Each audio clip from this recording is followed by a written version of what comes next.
नमस्कार, मी सोनाली सिंपल रेसिपीमध्ये तुम्हा सर्वांचं खूप खूप स्वागत आहे। आज आपण बनवणार एकदम सिंपल आणि सोपी रेसिपी।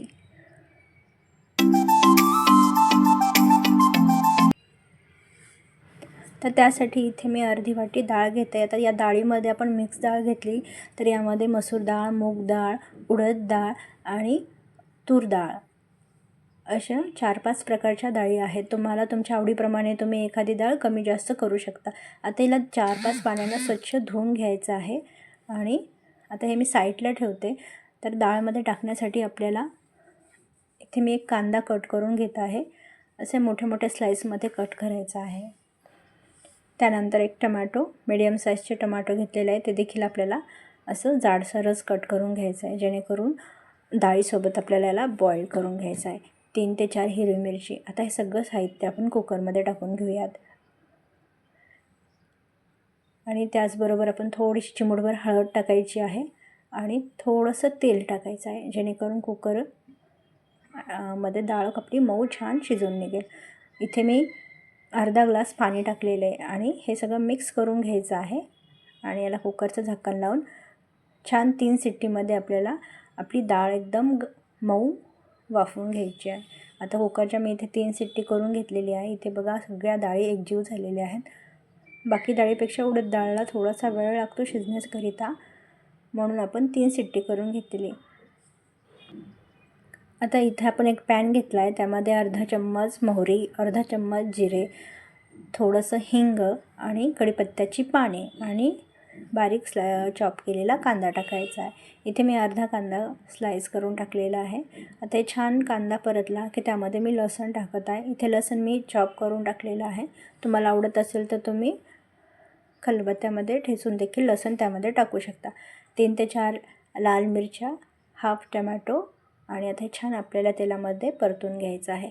2 ते 3 मिनिट छान परतल्यानंतर याला आपल्याला याच्यावरती मीठ टाकायचं आहे, चिमूटभर हळद आणि थोडंसं इथं लाल तिखट टाकायचं आहे, कारण आपण कुकरमध्ये पण टाकताना हिरवी मिरची टाकलेली आहे। आणि हे छान आता मिक्स करून घेऊयात।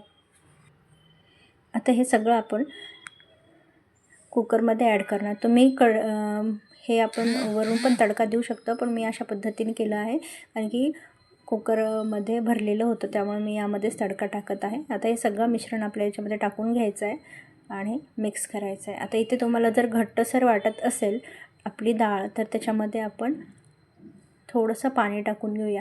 इथे मी अर्धा कप पाणी टाकत आहे, कारण की मला ते खूप घट्ट वाटत होती आणि आता अशी डाळ म्हणा किंवा डाळ तडका म्हणा हे आपण भाताबरोबर, पोळीबरोबर, कशाबरोबर पण खाऊ शकतो। आता ह्या स्टेजला आपल्याला छान मिक्स करून घ्यायचं आहे आणि एकदा मीठ चेक करायचं आहे। तुम्ही तुमच्या आवडीप्रमाणे मीठ यामध्ये टाकू शकता।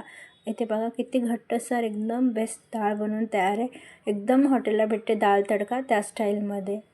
आता एका बाउलमध्ये मी काढून घेत आहे। अतिशय पौष्टिक आणि प्रोटीनयुक्त डाळ आहे। रोज रोज एकच डाळ खाऊन आपण बोर झालेलं आहे, त्याच्यामुळे मिक्स डाळीची चव वेगळी येते। त्याच्यामुळे तुम्ही मिक्स डाळीचं घट्टसर डाळ बनवून पहा किंवा वरण बनवून पहा, नक्की तुम्हाला आवडेल। वरून थोडीशी कोथिंबीर नाही तर कसुरी मेथी टाका, मस्त एक नंबर बनवून तयार आहे। आता ही सर्व करताना मी भाताबरोबर केली होती। तुम्हाला रेसिपी आवडली असेल तर लाईक करा, शेअर करा, सबस्क्राईब करा आणि सोनाली सिंपल रेसिपी या चॅनलला सबस्क्राईब करायला विसरू नका। चला तर भेटूया अशा नेक्स्ट आणि नवीन छान सोप्या आणि सिंपल रेसिपीसोबत एका नव्या व्हिडिओमध्ये। तोपर्यंत व्हिडिओला लाईक करा आणि रेसिपी एन्जॉय करा। कशी वाटली ते कमेंटमध्ये नक्की सांगा। ही सर्व करताना मी इथे सुकी भाजी, भात आणि ही घट्टसर डाळ बनवून तयार केलेली आहे। एक नंबर झालेली होती चवीला। तुम्ही हे पहा, इथे एकदम घट्ट बनवून तयार आहे, खूप छान लागते टेस्टला। इथे मी आलूची भाजी बरोबर सर्व केलेली आहे।